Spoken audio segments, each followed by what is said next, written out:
ओम नमो भगवते वासुदेवाय नमः। प्रेम से बोलिए लक्ष्मी नारायण भगवान की जय हो। प्रिय भक्तजनों, बृहस्पतिवार का व्रत रखने और कथा सुनने से स्त्री पुरुषों की सभी की मनोकामनाएं पूरी होती हैं। इस व्रत से धन संपत्ति की प्राप्ति होती है, निसंतानों को पुत्र की प्राप्ति होती है, परिवार में सुख शांति बनी रहती है। बृहस्पतिवार का व्रत रखकर कथा को जरूर श्रवण करना चाहिए। तो आज मैं आपको श्रवण कराने जा रही हूँ भगवान बृहस्पति देव की व्रत कथा। आप इस व्रत कथा को पूरा अवश्य सुनिए। भगवान लक्ष्मी नारायण के चरणों का ध्यान करते हुए रसपान करते हैं बृहस्पतिवार व्रत कथा। प्राचीन समय में आर्यव्रत में दिग्विजय नामक एक राजा था। राजा दिग्विजय अपनी प्रजा के सुख दुख का बहुत ध्यान रखता। राजा के महल से कोई निर्धन खाली हाथ नहीं जाता। वह प्रतिदिन भगवान बृहस्पति देव की पूजा करने के लिए मंदिर में जाया करता। हर बृहस्पतिवार को राजा भगवान बृहस्पति देव का व्रत रखता। भगवान बृहस्पति देव की पूजा अर्चना के बाद व्रत की कथा सुनता। एक ही समय भोजन करता। लेकिन रानी राजा की पूजा पाठ और व्रत को बिल्कुल भी पसंद न करती। राजा ने कई बार समझाया, लेकिन रानी के व्यवहार में कोई बदलाव नहीं आया। रानी कभी भी निर्धन को अन्न वस्त्र आदि दान नहीं देती। इतना ही नहीं, वह राजा को भी व्रत रखने, निर्धनों को धन वस्त्र आदि दान देने के लिए मना करती। एक बार जंगल के कुछ हिंसक जानवरों ने राजा दिग्विजय के नगर में घुसकर लोगों को मारना शुरू कर दिया। प्रजा ने जब राजा दिग्विजय से जंगली जानवरों के उत्पात की बात कही तो वह स्वयं उनके शिकार के लिए गया। राजा दिग्विजय शिकार पर गया हुआ था। रानी महल में प्रसन्नता पूर्वक झूला झूल रही थी। उस दिन भगवान बृहस्पति देव अपना रूप परिवर्तित करके निर्धन भिक्षुक के रूप में महल के द्वार पर पहुंचे। बृहस्पति देव ने रानी से भिक्षा मांगी तो रानी क्रोधित स्वर में बोली, हे भिक्षुक, सुबह से भिक्षा देते देते तो मैं परेशान हो गई हूँ। अभी मुझे महल के बहुत काम करने हैं। महल के कामों से अवकाश मिले तो मैं तुम्हें कुछ भिक्षा दूं। बृहस्पति देव ने कहा, हे देवी, भिक्षा देने में भला कितना समय लगता है? तुम भिक्षा देकर भी महल के कामों को पूरा कर सकती हो। भिक्षुक के वचन सुनकर रानी ने क्रोधित होकर कहा, लोगों को दान देने के लिए तो मेरे पति ही बहुत है। वे हर समय भिक्षुकों को अन्न वस्त्र धन आदि दान देते हैं। उनके इस तरह दान देने से मैं बहुत तंग आ चुकी हूँ। इससे तो अच्छा हो हमारा सारा धन समाप्त हो जाए, ताकि प्रतिदिन दान देने के कष्ट से मुक्ति मिले। रानी की बात सुनकर भगवान मन ही मन मुस्कुराते हुए बोले, हे रानी, भगवान तुम्हारी यह इच्छा अवश्य पूरी करेंगे। तुम इस समस्या से छुटकारा पाना चाहती हो तो बृहस्पतिवार को सुबह सूर्योदय से पहले मत उठना। सूर्य की तेज धूप निकल आए तभी उठना। पूरे महल को गोबर से लीप कर सिर से पांव तक स्नान करना।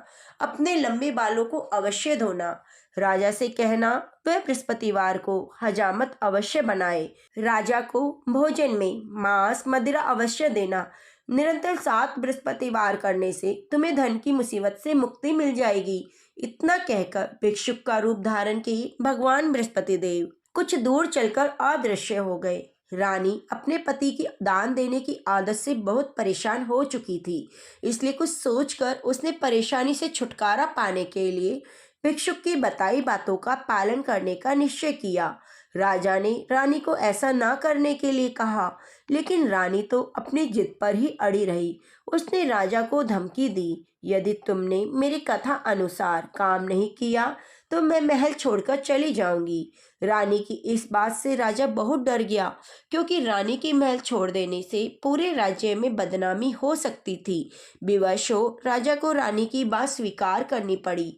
3 बृहस्पतिवार के बाद उसे कुछ करने की जरूरत नहीं पड़ी, क्योंकि तीसरे बृहस्पतिवार को ही सारा धन समाप्त हो गया। राजा का अन्न भंडार खाली हो गया। दूसरों को अन्न वस्त्र दान देने वाला राजा खुद अन्न के अभाव में भूखा मरने लगा। उस समय राजा ने अपनी रानी से कहा, रानी, अब मैं इस नगर में नहीं रह सकता। यहाँ तो हम किसी से भिक्षा भी नहीं मांग सकते। इससे हम अपमानित होंगे। मैं अब परदेश जा रहा हूँ। वहाँ कोई काम धंधा करूँगा। शायद हमारे भाग्य बदल जाएं। यह कहकर रानी को महल में छोड़कर राजा धन कमाने परदेश चला गया। प्रदेश में उसने जंगल से लकड़ी काट कर लाने और नगर में बेचने का काम शुरू किया। इधर रानी को कई कई दिन तक खाने को नहीं मिलता, अतः रानी अपने अच्छे दिनों की याद करके आंसू बहाती रहती। एक दिन रानी ने भूख से परेशान होकर अपनी दासी से कहा, हे दासी, समीप के नगर में मेरी बहन रहती है, वह बहुत धनवान है। तू उसके पास जा, वहां से 5 सेर अनाज ले आ। उस अनाज से कुछ दिन तो पेट भरेगा, उसके बाद कहीं मेहनत मजदूरी करके काम चलाएंगे। रानी की बात सुनकर दासी चल पड़ी। जब दासी रानी की बहन के पास पहुंची तो वह भगवान बृहस्पति देव की पूजा अर्चना कर रही थी। दासी ने 5 सेर अनाज मांगा, लेकिन पूजा में व्यस्त बहन ने उसकी बात पर ध्यान नहीं दिया। दासी कुछ देर वहां बैठकर खाली हाथ महल में लौट आई। उसने रानी से आकर कहा, हे रानी, तुम्हारी बहन तो बहुत बड़ी अभिमानी है। अधिक धन होने के कारण वह किसी की सुनती भी नहीं। मेरी बात का भी उसने कोई उत्तर नहीं दिया, बस पूजा पाठ ही करती रही।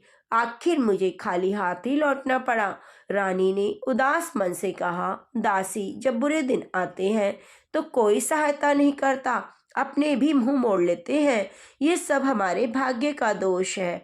उधर पूजा पाठ के बाद रानी की बहन ने जब दासी की ओर देखा कि वह वहां से जा चुकी थी, बहन ने सोचा, अवश्य मेरी बहन पर कोई विपत्ति आ पड़ी है, तभी तो उसने दासी को भेजकर 5 सेर अनाज मंगवाया है।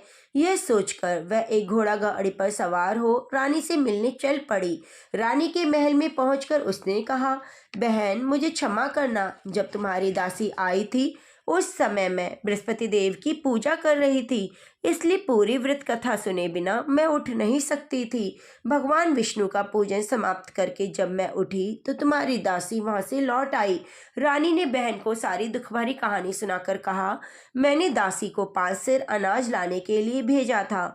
बहन ने रानी की कहानी सुनकर कहा, बहन, मैं बृहस्पतिवार का व्रत रखकर भगवान बृहस्पति देव की पूजा करती हूँ। भगवान बृहस्पति देव सबका कल्याण करते हैं। तुम भी भगवान बृहस्पति देव का स्मरण करके अपने महल के किसी कक्ष में जाकर देखो, शायद कहीं अनाज रखा मिल जाए। बहन की बात सुनकर रानी ने मन में सोचा, उसकी धनवान बहन अवश्य ही उसका उपहास कर रही है। लेकिन भगवान बृहस्पति देव का नाम लेकर वह महल के एक कक्ष में गई। उस कक्ष के अंधेरे कोने में एक घड़ा रखा हुआ था। रानी ने उसमें हाथ डालकर टटोला तो सचमुच उस घड़े में अनाज भरा हुआ था। रानी बहुत हैरान हुई। उसने अपनी बहन से कहा, हे बहन, मुझे भी भगवान बृहस्पति देव के व्रत की विधि बताओ, अब मैं भी उनका व्रत रखूंगी। तब बहन ने उसे बताया, हे रानी बहन, बृहस्पतिवार को सूर्योदय से पूर्व उठकर स्नान करके भगवान बृहस्पति देव का व्रत रखना चाहिए, लेकिन सिर नहीं धोना चाहिए। चने की दाल, मुनक्का, किशमिश लेकर केले के वृक्ष के पास जाकर उसकी जड़ में भगवान बृहस्पति देव की पूजा करनी चाहिए। घी का दीपक जलाकर रखना चाहिए। उस दिन एक समय ही भोजन करें। भोजन में चने का आटा, पीले खाद्य पदार्थ ही ग्रहण करें। बृहस्पतिवार का व्रत रखने से घर में धन धान्य की वृद्धि होती है, अनाज से भंडार भर जाते हैं। इस व्रत के विधिवत करने से निसंतान को संतान की प्राप्ति होती है। बहन के वचन सुनकर रानी ने तुरंत ही भगवान बृहस्पति देव का व्रत रखने का निश्चय कर लिया। 7वें दिन जब बृहस्पतिवार आया तो रानी ने बृहस्पतिवार का व्रत रखा। कहीं से मांगकर चने और गुड़ का प्रबंध किया। चने की दाल से केले की जड़ में विष्णु भगवान का पूजन किया और घी का दीपक जलाकर भगवान बृहस्पति देव की पूजा की। रानी विष्णु भगवान के भोग के लिए पीले अन्न का कहीं से प्रबंध ना कर सकी, अतः वह मन ही मन परेशान होने लगी। उधर भगवान बृहस्पति देव रानी के विधिवत व्रत रखने के कारण बहुत खुश हुए और अपना रूप परिवर्तित करके 2 थालियों में पीला भोजन लेकर रानी के पास पहुंचे। भगवान बृहस्पति देव ने दासी से कहा, हे दासी, मैं तुम्हारी रानी के लिए व्रत का पीला भोजन लाया हूँ। भोजन देकर वह चले गए। दासी ने रानी से भगवान बृहस्पति देव को भोग लगाकर भोजन करने के लिए कहा। रानी को कुछ पता नहीं था। वह दासी से बोली, दासी, क्यों निर्धनता पर मेरा उपहास करती हो? तब दासी ने कहा, अभी अभी कोई आदमी मुझे 2 थालियों में पीला भोजन देकर गया है। वेशभूषा से मुझे वह पुजारी लगता था। रानी ने भगवान बृहस्पति देव को भोग लगाया, फिर बचा हुआ भोजन दासी के साथ बैठकर ग्रहण किया। रानी प्रत्येक बृहस्पतिवार को विधिवत व्रत रखकर भगवान बृहस्पति देव की पूजा करने लगी। रानी के व्रत रखने से भगवान बृहस्पति देव बहुत खुश हुए। रानी के महल में धन की वर्षा होने लगी। कुछ ही दिनों में रानी के पास काफी धन एकत्रित हो गया। अन्न के भंडार भी भर गए। इतना सब होने से रानी पहले की तरह आलसी और अभिमानी हो गई। एक दिन रानी ने किसी भिक्षुक को आलस्य के कारण खाली हाथ लौटा दिया तो दासी ने कहा, रानी जी, आप फिर पहले की तरह धन संपत्ति पाकर आलसी हो गई हो। निर्धन को अपने द्वार से खाली हाथ लौटाना अच्छा नहीं होता। भगवान बृहस्पति देव की अनुकंपा से हमें अत्यधिक धन और अन्न मिला है, इसलिए आलस्य छोड़कर हमें निर्धनों को दिल खोलकर दान देना चाहिए। दान देने से आपके परिवार का नाम होगा। भगवान बृहस्पति देव प्रसन्न होकर आपका कल्याण करेंगे। दासी की बात सुनकर रानी ने निर्धनों को फिर से दान देना शुरू कर दिया। कई निर्धन ब्राह्मणों को धन देकर उनकी कन्याओं के विवाह में सहायता की। रानी की सब जगह प्रशंसा होने लगी। धन संपत्ति मिलने के बाद रानी को राजा की याद सताने लगी। रानी ने एक दिन दासी से कहा, दासी, पता नहीं मेरे स्वामी परदेश में किस हालत में है, मुझे उनका पता लगाना चाहिए। रानी ने पूजा के समय भगवान बृहस्पति देव से प्रार्थना की, उनके पति को जल्दी घर लौटने का स्मरण कराए। उसी रात भगवान बृहस्पति देव प्रदेश में रह रहे राजा दिग्विजय के स्वप्न में आकर बोले, हे राजन, तुम अपने नगर को लौट जाओ, तुम्हारी रानी तुम्हें याद कर रही है। राजा सुबह उठकर लकड़ियां काटकर लाने के लिए जंगल की ओर चल पड़ा। जंगल से गुजरते हुए वह सोचने लगा कि रानी की गलती से उसे कितने दुख भोगने पड़े हैं। राजपाट छोड़कर प्रदेश में आकर रहना पड़ा है। जंगल से लकड़ियां काटकर नगर में बेचकर गुजारा करना पड़ा। उसी समय बृहस्पति भगवान एक सन्यासी के वेश में राजा के पास पहुंचे। भगवान ने राजा से पूछा, हे लकड़हारे, तुम किस चिंता में डूबे हो? राजा ने दुखी मन से अपनी सारी बात उस सन्यासी को बताई। उसकी कथा सुनकर सन्यासी ने कहा, हे लकड़हारे, तुम्हारी पत्नी ने भिक्षुक को धन नहीं देने के कारण आलस्य किया। इससे भगवान बृहस्पति देव क्रोधित हो गए। उनके क्रोधित होने से तुम्हारी ऐसी हालत हुई। लेकिन अब चिंता करने की बात नहीं है। तुम घर लौटकर विधिवत भगवान बृहस्पति देव का व्रत रखना आरंभ कर दो। बृहस्पतिवार का व्रत रखकर चने की दाल और गुड़ को जल से भरे बर्तन में डालकर केले के वृक्ष की पूजा करो। उसके बाद व्रत की कथा सुनो। स्वयं भी व्रत कथा कह सकते हो। इस प्रकार व्रत करने से भगवान बृहस्पति देव तुम्हारी सभी मनोकामनाएं पूरी करेंगे। राजा ने सन्यासी से कहा, हे सन्यासी, मैं भगवान बृहस्पति देव की पूजा करना तो चाहता हूँ, लेकिन लकड़ियाँ काटकर बेचने से बस अपना पेट ही भर पाता हूँ। भगवान की पूजा के लिए धन कहाँ से लाऊं? राजा की बात सुनकर सन्यासी का रूप धारण किए भगवान बृहस्पति देव ने कहा, भगवान बृहस्पति देव का स्मरण कर तुम जंगल से लकड़ियाँ काटना, फिर उन्हें नगर में ले जाकर बेचना। तुम्हें इतना धन मिल जाएगा कि तुम अपने भोजन के साथ गुड़ और चने भी खरीद सकोगे। यह कहकर सन्यासी ने भगवान बृहस्पति देव की कथा लकड़हारे को सुनाई। प्राचीन समय में बसंतपुर नगर में एक निर्धन ब्राह्मण रहता था। ब्राह्मण की कोई संतान नहीं थी। उसकी पत्नी बहुत फूहड़ औरत थी। वे सुबह काफी धूप निकलने के बाद उठती और कभी भी पूजा पाठ नहीं करती। प्रतिदिन स्नान भी नहीं करती। भगवान की पूजा करने की तो सोचती भी नहीं। सुबह उठते ही पहले भोजन करती। घर में सफाई करना बिल्कुल पसंद नहीं था। ब्राह्मण अपनी पत्नी के इस आचरण से बहुत दुखी रहता। भगवान की अनुकंपा से ब्राह्मण की पत्नी गर्भवती हुई। उसने 10वें महीने में एक सुंदर कन्या को जन्म दिया। निर्धन ब्राह्मण कन्या के जन्म से बहुत दुखी हुआ। धीरे धीरे ब्राह्मण की कन्या बड़ी होने लगी। बचपन से ही उस कन्या की रुचि भगवान विष्णु की पूजा में थी। वह प्रातः उठते ही स्नान आदि करके विष्णु भगवान की पूजा करने के लिए मंदिर में जाती। बृहस्पतिवार को व्रत रखकर विधिवत पूजा पाठ करती। फिर पढ़ने के लिए पाठशाला जाती। घर से चलते हुए वह मुट्ठी भर जौ लेकर जाती और रास्ते में थोड़े थोड़े जौ गिराती जाती। जब वह पाठशाला से घर लौटती तो जौ के दाने सोने में बदले हुए मिलते। लड़की सभी सोने के दाने बीन लाती थी। एक दिन जब वह सोने के दानों को साफ कर रही थी तो उसकी माँ ने कहा, बेटी, सोने के दाने साफ करने के लिए सोने का सूप होना चाहिए। अगले दिन बृहस्पतिवार था। उसने भगवान बृहस्पति देव की पूजा करते हुए प्रार्थना की, हे भगवान, यदि मैंने आपका व्रत विधिवत किया है तो मुझे सोने का सूप दे दो। भगवान बृहस्पति देव ने उसकी मनोकामना पूरी करने का वचन दिया। पाठशाला से लौटते समय उसे रास्ते में एक सोने का सूप पड़ा हुआ मिला।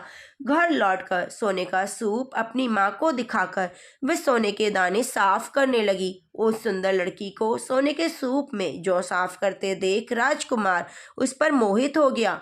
महल में लौटकर राजकुमार ने राजा से उस लड़की से विवाह करने की इच्छा प्रकट की तो राजा ने ब्राह्मण को महल में बुलाकर राजकुमार से उसकी लड़की के विवाह की बात कही। ब्राह्मण सहर्ष तैयार हो गया। धूमधाम से लड़की का विवाह राजकुमार से हो गया। दुल्हन बनकर ब्राह्मण की लड़की महल में चली गई। लड़की के चले जाने से ब्राह्मण फिर से निर्धन हो गया। उसे कई कई दिनों तक खाने को कुछ भी नहीं मिलता। बहुत दुखी होकर ब्राह्मण एक दिन अपनी लड़की के पास गया। अपने पिता से निर्धनता का समाचार सुनकर बहुत सा धन देकर पिता को विदा किया। उस धन से ब्राह्मण के कुछ दिन तो आराम से गुजर गए, लेकिन जल्दी ही सारा धन समाप्त हो गया। फिर भूखों मरने की नौबत आ गई। ब्राह्मण अपनी लड़की से धन लेने के लिए फिर महल में पहुंचा। लड़की ने पिता की बुरी हालत देखकर कहा, पिताजी, आखिर आप कब तक मुझसे धन लेकर जीवन यापन करेंगे? आप कोई ऐसे उपाय क्यों नहीं करते जिससे आपका घर भी धन संपत्ति से भर जाए? ब्राह्मण ने कहा, मैंने तेरी माँ को बहुत समझाया पर उसकी कुछ भी समझ में नहीं आता। उसका फूहड़पन नष्ट हो तो घर की निर्धनता भी दूर हो जाए। तब कुछ सोचकर लड़की ने अपने पिता से कहा, पिताजी, आप कुछ दिनों के लिए माँ को मेरे पास छोड़ दो। ब्राह्मण अपनी पत्नी को लड़की के पास महल में छोड़ आया। लड़की ने अपनी माँ से कहा, माँ, तुम प्रातःकाल उठकर स्नान करके भगवान बृहस्पति देव की पूजा करना। पूजा करने से तुम्हारी निर्धनता दूर हो जाएगी। लेकिन माँ ने उसकी बात नहीं मानी। तब क्रोधित होकर लड़की ने माँ को एक कक्ष में बंद कर दिया। सूर्योदय के समय माँ को उठाकर जबरदस्ती स्नान कराया। फिर मंदिर में ले जाकर भगवान बृहस्पति देव की पूजा कराई। कुछ दिनों तक ऐसा करने से लड़की की माँ की बुद्धि में परिवर्तन हुआ। वे स्वयं बृहस्पतिवार का व्रत रखने लगी। व्रत रखने से ब्राह्मण के घर में भगवान विष्णु की अनुकंपा से धन की वर्षा होने लगी। दोनों पति पत्नी धन धान्य पाकर आनंद पूर्वक जीवन यापन करते हुए विष्णु धाम को चले गए। लकड़हारा बने राजा ने सन्यासी से भगवान बृहस्पति देव की यह कथा सुनकर बृहस्पतिवार का व्रत रखने का नियम लिया। उस दिन से उसके सभी कलेश दूर हो गए। लेकिन अगले बृहस्पतिवार को कामकाज की अधिकता के कारण भगवान बृहस्पति देव का व्रत नहीं रखा। इससे भगवान बृहस्पति देव उस पर बहुत क्रोधित हुए और भूल की सजा दी। उस दिन नगर के राजा ने नगर में घोषणा करके सबको सूचित किया कि प्रत्येक नागरिक मेरे महल में भोजन करने आएगा। जो नहीं आएगा उसे भारी दंड दिया जाएगा। लकड़हारा बने राजा ने उस नगर के राजा की घोषणा तो सुनी, लेकिन जंगल से लकड़ी काट कर लाने और बेचने में देर हो जाने के कारण वे समय पर भोजन करने नहीं जा सका। अतः राजा के सैनिक लकड़हारे को पकड़कर महल में ले गए। राजा ने उसे महल में एक कक्ष में बिठाकर भोजन कराया। उस कक्ष में एक खूंटी पर रानी का सोने का हार लटका हुआ था। लकड़हारा अकेला उस कक्ष में भोजन कर रहा था। तभी उसने एक आश्चर्यजनक घटना घटते देखी। देखते ही देखते खूंटी हार को निगल गई। थोड़ी देर के बाद नगर के राजा ने हार को गायब देखा तो लकड़हारे को कारावास में डलवा दिया। लकड़हारा मन ही मन अपने भाग्य को कोसने लगा। तभी उसे जंगल में मिले सन्यासी का स्मरण हो आया। थोड़ी देर में भगवान बृहस्पति देव सन्यासी के रूप में उसके सामने प्रकट हुए और कहा, हे लकड़हारे, तूने भगवान बृहस्पति देव की पूजा नहीं की, इसी कारण तुम्हें कष्ट हुआ है। लेकिन अब चिंता मत करो, बृहस्पतिवार के दिन कारागार के दरवाजे पर पड़े पैसे मिलेंगे। भगवान बृहस्पति देव का व्रत रखकर उन पैसों से पूजा सामग्री मंगाकर पूजा करोगे तो तुम्हारे सभी दुख दूर हो जाएंगे। बृहस्पतिवार के दिन दरवाजे पर पड़े पैसों से चने और गुड़ मंगाकर लकड़हारे ने बृहस्पतिवार की कथा सुनाई तो भगवान बृहस्पति देव ने प्रसन्न होकर उस नगर के राजा को स्वप्न में लकड़हारे को कारागार से मुक्त करने को कहा। सुबह राजा ने अपने कक्ष में जाकर देखा तो खूंटी पर रानी का हार मिल गया। राजा ने लकड़हारे को मुक्त कर दिया और बहुत सा धन आभूषण देकर विदा किया। लकड़हारा बना राजा उस नगर से चलकर अपने नगर पहुंचा। उस नगर में कुएं, धर्मशाला, बाग बगीचे देखकर बहुत खुश हुआ। राजा ने एक व्यक्ति से पूछा, ये कुएं, धर्मशाला किसने बनवाई है? उस व्यक्ति ने राजा को बताया, ये सब रानी और दासी ने बनवाए हैं। राजा नगर के जिस भी आदमी से इसके बारे में पूछता तो सभी रानी और दासी का नाम बताते। राजा जब महल में पहुंचा तो रानी ने उसका भव्य स्वागत किया। तब राजा ने निश्चय किया कि सप्ताह में एक बार तो सभी बृहस्पति देव का व्रत पूजन करते हैं, परंतु मैं प्रतिदिन व्रत किया करूंगा, दिन में 3 बार कथा कहा करूंगा। अब राजा हर समय दुशाले में चने की दाल बांधे रहता, दिन में 3 बार बृहस्पति देव की कथा कहता। कुछ दिनों के बाद राजा को अपनी बहन की याद आई। एक दिन घोड़े पर सवार होकर राजा अपनी बहन से मिलने चला। अभी राजा नगर के बाहर ही पहुंचा था कि कुछ लोगों को एक शव ले जाते हुए देखा। राजा को स्मरण हो आया कि आज उसने किसी को बृहस्पतिवार की कथा नहीं सुनाई।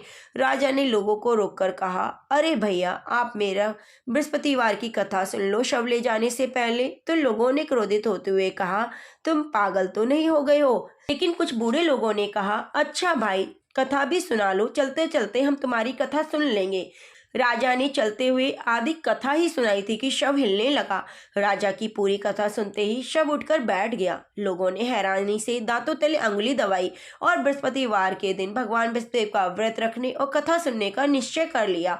घोड़े पर सवार राजा चलते हुए किसान के पास पहुंचा। किसान अपने खेत में हल चला रहा था।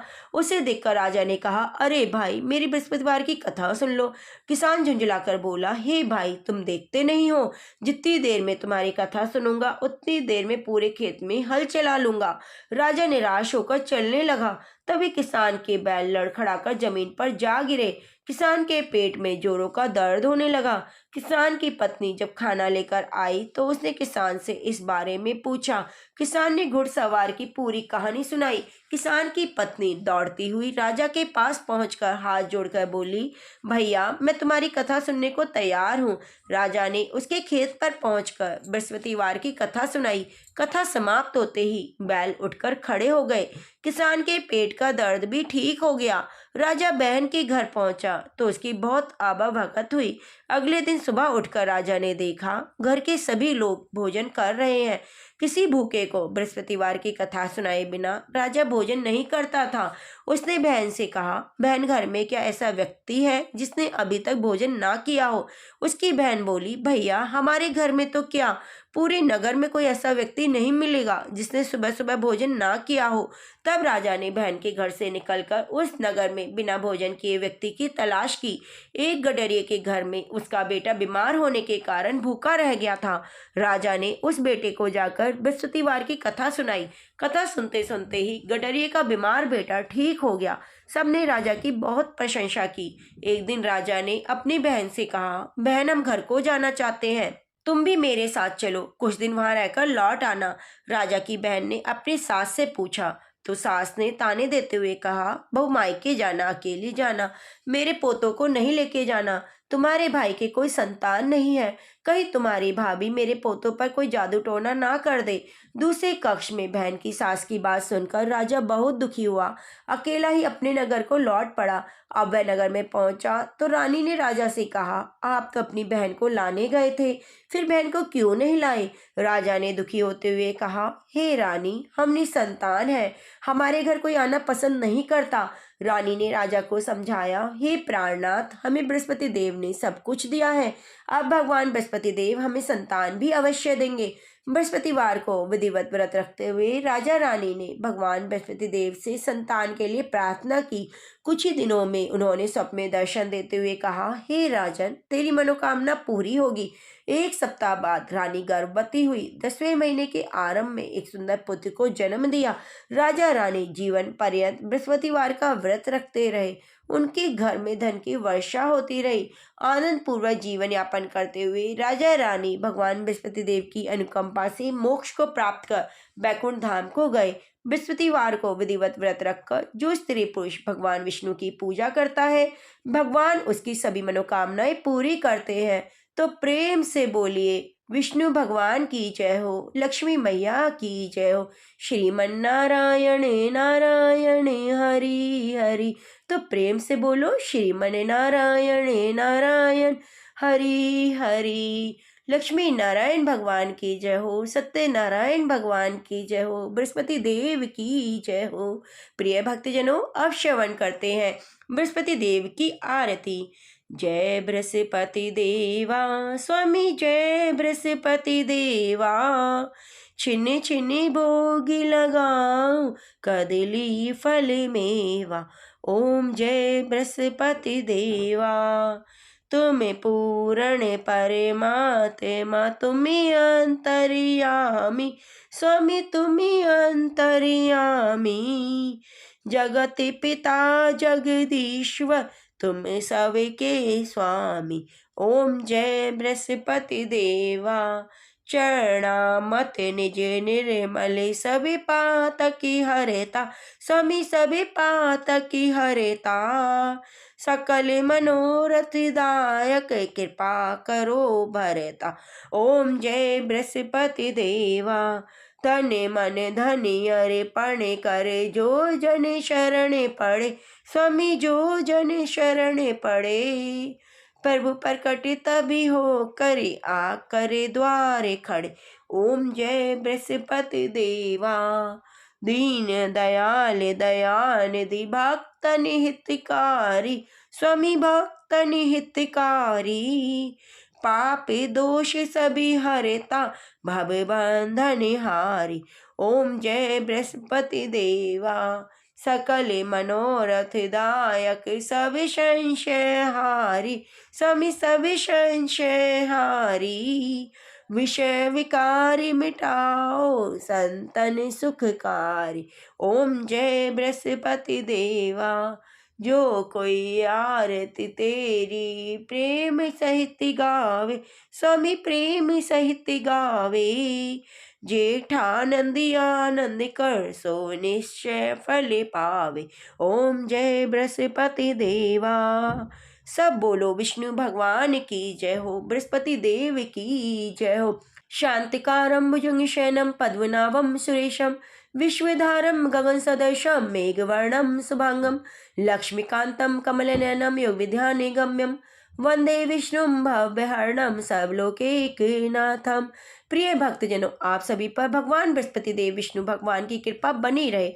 आप हमारे चैनल को सब्सक्राइब करके बगल में बनी घंटी को दबाना ना भूलें। वीडियो को लाइक करके कमेंट बॉक्स में ओम लक्ष्मी नारायण जरूर लिखिए। मिलते हैं अगली कथा कहानियों के साथ, तब तक के लिए नमस्कार।